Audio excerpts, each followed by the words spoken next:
Halo teman-teman, pernah nggak sih waktu kita berbicara dengan bahasa yang benar secara tata bahasa dan juga kaidah, namun pesan kita tetap disalahpahami oleh lawan bicara?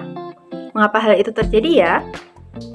Jawabannya terletak pada satu cabang ilmu linguistik yang sangat dekat dengan kehidupan kita, yaitu pragmatik.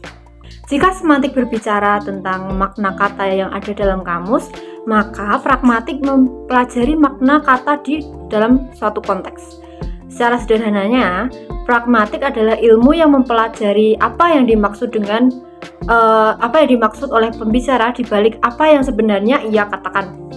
Tanpa pemahaman pragmatik tersebut, komunikasi manusia akan terasa kaku, harfiah, dan penuh dengan ketersinggungan. Untuk memahami bagaimana pragmatik bekerja, kita perlu merujuk pada beberapa pemikiran tokoh besar. Yang pertama ada pendapat dari George Yule. Ia mendefinisikan pragmatik sebagai studi tentang makna yang disampaikan oleh penutur dan ditafsirkan oleh pendengarnya. Menurut Yule, komunikasi tidak hanya bergantung pada kata-kata, tetapi juga bagaimana pendengar menyimpulkan maksud tersebut berdasarkan situasi. Yang kedua ada pendapat dari Jeffrey Leach.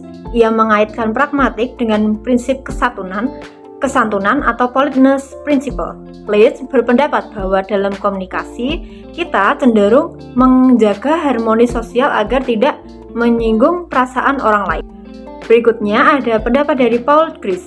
Salah satu teori paling fundamental adalah prinsip kerjasama atau cooperative principle.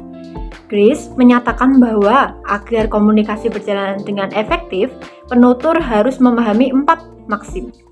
Yang pertama ada kuantitas atau informatif, yang kemudian kualitas atau kebenaran, relevansi, dan cara atau kejelasan. Yang berikutnya adalah implementasi. Implementasi pertama yang paling kita sering temui adalah tindak tutur atau speech aids. Dari John Austin dan John Searle, dalam kehidupan sehari-hari kita tidak hanya mengatakan sesuatu, tetapi juga melakukan sesuatu melalui kata-kata tersebut. Contoh sederhananya, ketika seorang ibu berkata kepada anaknya yang sedang bermain game, "Duh, kamarmu berantakan sekali ya." Secara harfiah itu bukan hanya sekedar pernyataan fakta, namun secara pragmatik itu adalah sebuah perintah atau tindak tutur perlokusi agar si anak tersebut merapikan kamarnya. Yang berikutnya adalah strategi kesantunan dan juga wajah. Implementasi kedua adalah penggunaan strategi kesantunan. Teori dari Brown dan Levinson menjelaskan tentang konsep wajah atau face, yaitu citra diri yang ingin ditampilkan seseorang di depan publik. Dalam kehidupan sehari-hari, kita sering menggunakan bahasa yang berputar-putar untuk menjaga wajah terhadap lawan bicara kita. Contohnya, daripada mengatakan, "Pinjamkan aku uang," kita lebih sering berkata, "Aduh, aku lupa bawa dompet nih. Bolehkah aku merepotkanmu sebentar?" Nah, penggunaan "bolehkah aku merepotkanmu" ini adalah strategi pragmatik untuk memperhalus ancaman terhadap kemandirian orang lain. Ini membuktikan bahwa bahasa bukan hanya sekedar alat transfer informasi, tetapi juga alat manajemen hubungan sosial. Nah, yang terakhir adalah implikatur percakapan atau makna yang tersirat. Ini terjadi ketika kita sengaja melanggar prinsip kerjasama dari Grice untuk menciptakan makna tersirat tersendiri. Misalnya saat seseorang bertanya, "Bagaimana rasa masakan adikku?" Lalu temannya menjawab, "Piringnya cantik sekali ya."